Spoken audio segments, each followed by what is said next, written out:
জন্য কি পরিমাণ কাঁদছে, চেষ্টা করছে, শেষ মুহূর্তে বলছে চাচা চাচা কালেমাটা পড়েন না। চাচা বলছে না, মানুষের কাছে বেইজ্জতি হব, পড়বো না, মানুষ লজ্জা দিবে।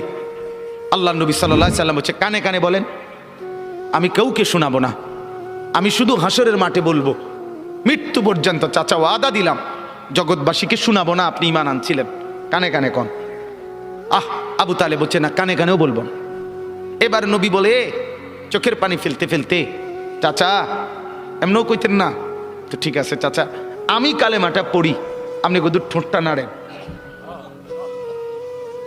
আপনি শুধু ঠোঁটটা নাড়বেন, আমি হাসরের দিন বলবো মাওলা আমার চাচা কালেমা পড়ছিল এজন্য ঠোঁট নাড়ছে, এর সুযোগ দেন। চাচা বলছে না না না, আমি ঠোঁটও নাড়বো না। আল্লাহ নবী তখন অঝরে কাঁদতেছিলেন আর চোখের পানি ফেলে বললেন, চাচা আপনি